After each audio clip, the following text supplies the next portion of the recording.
ಭಾಳ ದುಃಖದ ವಿಷಯ. ನಮ್ಮ ರಾಯ್ ಅವ್ರದ್ದು ಭಾಳ ಒಳ್ಳೆ ಮನುಷ್ಯ, ಭಾಳ ಚಾರಿಟಿಗಳು, ಬಡವ್ರ ಕುಟುಂಬದಾಗ ಬಂದವರು ಎಲ್ಲ ಇಲ್ಲಿ ಬಂದು ಸಂಪಾದನೆ ಮಾಡೋದು. ಇವತ್ತೊಂದು 5,000 ಕೋಟಿಗಿದ್ದಾರೆ ಅವರು. ಆದರೆ ಈ ಇನ್ಕಮ್ ಟ್ಯಾಕ್ಸ್ ಇವಾಗ ಅವರು ಸೂಸೈಡ್ ಮಾಡ್ಕೊಂಡಿದ್ದಾರಲ್ಲ, ಭಾಳ ನೋವಿಂದ ಹೇಳ್ತಾ ಇದ್ದೀನಿ.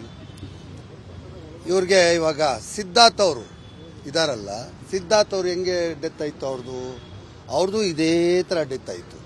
ಯಾರು ಬಡವ್ರ ಕುಟುಂಬ ಬಂದು ದುಡ್ಡು ಸ್ವಲ್ಪ ಸಂಪಾದನೆ ಮಾಡ್ತಾರೆ ಎಲ್ಲರಿಗೂ ಈ ತೊಂದರೆಗಳು ಬರುತ್ತೆ. ಆದರೆ ಕಾನೂನು ಆ ಥರ ಇದೆ. ಕಾನೂನು ಏನಿದೆ ಅಂದರೆ, ಇವಾಗ ನನಗೆ 131 ಕೋಟಿ ಟ್ಯಾಕ್ಸ್ ಕಟ್ಟಿ ಅಂತ ನೋಟಿಸ್ ಬಂದಿದೆ. ಅದಕ್ಕೆ 1 ಪೈಸಾನೂ ಟ್ಯಾಕ್ಸ್ ಬರಲ್ಲ. ಬರೀ ಲ್ಯಾಂಡ್, ಅದು ಜೈನ್ ಡೆವಲಪ್ಮೆಂಟ್ ಕೊಟ್ಟಿದ್ದೀವಿ.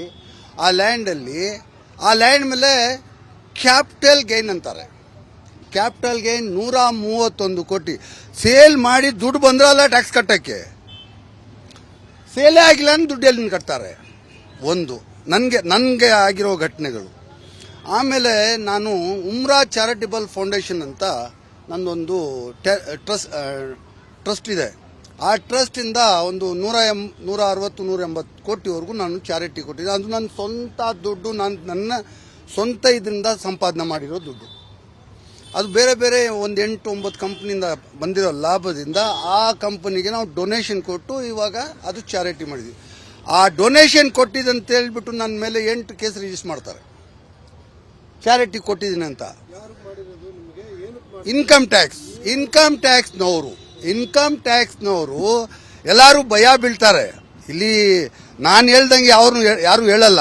ಇವಾಗ ನನಗೆ ನನ್ನ ಫ್ರೆಂಡ್ಸ್ ಎಲ್ಲ ಹೇಳಿದ್ರು, ಇದೆ ನಮ್ಮ ಬಿಲ್ಡರ್ ಸರ್ಕಲಲ್ಲಿ ರಾಯ್ ಅವರು ಫ್ರೆಂಡ್ಸು, ನನ್ನ ಫ್ರೆಂಡ್ಸ್ ಎಲ್ಲ ಹೇಳಿದ್ರು, ಅಯ್ಯೋ ನಿನ್ಗೆ ಯಾಕಪ್ಪ ಮೈ ಮೇಲೆ ಹಾಕ್ಕೊಳ್ತಾ ಇದೆಯಾ, ನೀನು ಇವತ್ತು ಹೋಗಿ ಅಲ್ಲಿ ಸ್ಟೇಟ್ಮೆಂಟ್ ಕೊಟ್ಟರೆ ನಾಳೆ ಇಮಿಡಿಯೇಟ್ ಆಗಿ ಬಂದು ನಿನ್ಗೆ ನೋಟಿಸ್ ಬರುತ್ತೆ, ನಿನ್ಗೆ ತೊಂದರೆ ಆಗುತ್ತೆ ನೋಡು ಅಂತಾರೆ.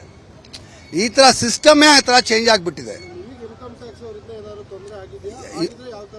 ಅದೇ ಹೇಳ್ದಲ್ಲ, 131 ಕೋಟಿ ಟ್ಯಾಕ್ಸ್ ನೋಟಿಸ್ ಬರುತ್ತೆ, ಅದಕ್ಕೆ 1 ಪೈಸಾ ಟ್ಯಾಕ್ಸ್ ಬರಲ್ಲ.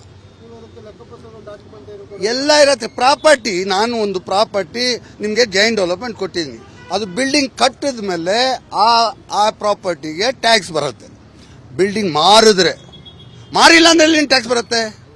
ಈ ಥರ ಸಿಸ್ಟಮ್ಗಳು ಮಾಡಿಕೊಂಡು ಭಾಳ ತೊಂದರೆಗಳು ಕೊಡ್ತಾ ಇದ್ದಾರೆ. ನಾನು ವಿನಂತಿ ಮಾಡಿ ಕೇಳ್ಕೊಳ್ಳೋದೇನೆಂದರೆ, ಈ ರಾಯ್ಗೆ ನಮ್ಮ ಸಿದ್ಧಾರ್ಥ್ ಅವರು ನಮ್ಮ ಕರ್ನಾಟಕಕ್ಕೆ ಒಂದು ಅಸೆಟ್ಟು ಅಂಥ ವ್ಯಕ್ತಿ.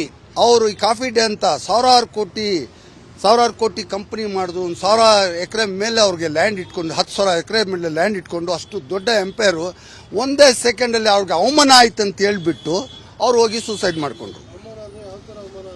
ಈ ಬ್ಲ್ಯಾಕ್ ಮೇಲ್ ಮಾಡ್ತಾರೆ, ಟಾರ್ಚರ್ ಕೊಡ್ತಾರೆ. ಆ ಟಾರ್ಚರಿಂದ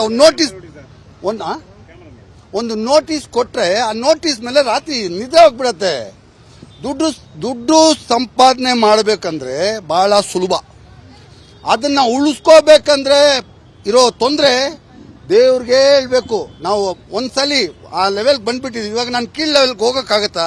ನನಗೂ ಊಟ ಇಲ್ಲ ಅಂತ ಒಂದು ಬಡವ್ರ ಫ್ಯಾಮಿಲಿಯಿಂದ ಬಂದೆ. ಇವಾಗ 7,000 ಕೋಟಿ ಡಿಕ್ಲೇರ್ ಮಾಡಿದೆ. ಇವಾಗ ರಿವರ್ಸ್ ಆಗಿ ನಾನು ಅದೇ ಪೊಸಿಷನ್ಗೆ, ಊಟ ಇಲ್ಲ ಆ ಪೊಸಿಷನ್ಗೆ, KGF ಅಲ್ಲಿ ಒಂದು ಮನೆ ಇದೆ, ನಂದು ಒಂದು ಅಂಗಡಿ ಇದೆ, ಆ ಲೆವೆಲ್ಗೆ ಹೋಗ್ಬೇಕಂದ್ರೆ ಆಗತ್ತಾ? ಅದು ಭಯ ಆಗತ್ತೆ. ಇವಾಗ ನಮಗೆಲ್ಲ ಇದೇ ಥರ ಟಾರ್ಚರ್ ಕೊಡ್ತಾರೆ. ನಾನು ಅವ್ರಿಗೆ ಹೇಳೋದೇನಂದ್ರೆ, ನಮ್ಮ ಸಿದ್ಧಾರ್ಥ್ ಅವರು ಒಂದು ಕರ್ನಾಟಕಕ್ಕೆ ಒಂದು ಅಸೆಟ್ಟು, ನಮ್ಮ ರಾಯ್ ಅವರು ಒಂದು ಕರ್ನಾಟಕಕ್ಕೆ ಒಂದು ಅಸೆಟ್ಟು, KGF ಬಾಬು ಕರ್ನಾಟಕಕ್ಕೆ ಒಂದು ಅಸೆಟ್ಟು. ಯಾಕಂದರೆ ನಾನು ಹೈಯೆಸ್ಟ್ ಟ್ಯಾಕ್ಸ್ ಪೇ ಮಾಡೋನು. ನನಗೆ ಉಳಿಸ್ಕೊಂಡ್ರೆ ಸಿದ್ಧಾರ್ಥ್ ಅವ್ರಿಗೆ ಉಳಿಸ್ಕೊಂಡ್ರೆ, ರಾಯ್ ಅವ್ರಿಗೆ ಉಳಿಸ್ಕೊಂಡ್ರೆ, ಲಕ್ಷದಲ್ಲಿ ಒಬ್ಬನು ಒಂದೇ ನಿಮಿಷ, ಅದೇ ಹೇಳ್ತೀವಿ. ಲಕ್ಷದಲ್ಲಿ ಒಬ್ಬನು ಸಿದ್ಧಾರ್ಥ್, ಲಕ್ಷದಲ್ಲಿ ಒಬ್ಬನು ಒಂದು ರಾಯ್, ಲಕ್ಷದಲ್ಲಿ ಒಬ್ಬನು ಒಂದು KGF ಬಾಬು. ಇದೇನಂದ್ರೆ, ನಾನು ದುಡಿಮೆ ಮಾಡಿ 1/3 ಪಾರ್ಟ್ನರ್, 100ರಲ್ಲಿ ಒಂದು ಥರ್ಡ್ ಪಾರ್ಟ್ನರ್ ಇನ್ಕಮ್ ಟ್ಯಾಕ್ಸ್ ಇರ್ತಾರೆ. 2/3 ಪಾರ್ಟ್ನರ್ ನಾವು ಇರೋದು. ನಾವು ಕಷ್ಟಪಟ್ಟು 1/3 ಅವ್ರಿಗೆ ನೇರವಾಗಿ ಟ್ಯಾಕ್ಸ್ ಕಟ್ತೀವಿ. ಆದ್ದರಿಂದ ಸರ್ಕಾರ ನಡೀತದೆ. ನಾನು ಒಂದು ಅಸೆಟ್ ಇಲ್ಲಿ, ಆ ಅಸೆಟ್ನ ಅವರು ಒಳ್ಳೆ ರೀತಿಯಿಂದ ಪ್ರೀತಿಯಿಂದ ನಮ್ಮ ಹತ್ರ ತಕೊಂಡು ಆ ಅಸೆಟ್ನ ಯೂಸ್ ಮಾಡ್ಕೋಬೇಕು.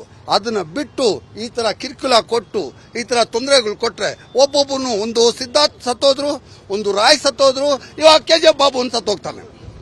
ಅಂದ್ರೆ ಅದು ನಷ್ಟ ಆಗೋದು ಯಾರಿಗೆ? ಸರ್ಕಾರಕ್ಕೆ. ಎಸ್ ಅದೇ ಇವಾಗ ಸತ್ತೋದ್ರೆ ಏನಾಗತ್ತೋ, ನಾವು ಒಂದು ಅಸೆಟ್ ಒಂದು 100 ಕೋಟಿ ಟ್ಯಾಕ್ಸ್ ಬಂದ್ರೆ 33 ಕೋಟಿ ಟ್ಯಾಕ್ಸ್ ಅವ್ರಿಗೆ ಇನ್ಕಮ್ ಟ್ಯಾಕ್ಸ್ ಪೇ ಮಾಡ್ತೀವಿ. 66 ಕೋಟಿ ನಮ್ಗೆ ಉಳಿತದೆ. 66 ಕೋಟಿಯಲ್ಲಿ ಲೇಬರು ಸ್ಟಾಫ್ ಅದು ಇದು ಹೋದ್ರೆ ಅದು 1/3 ಹೋಗುತ್ತೆ. 1/3 ಮಾತ್ರ ನಮ್ಗೆ ಉಳಿತದೆ.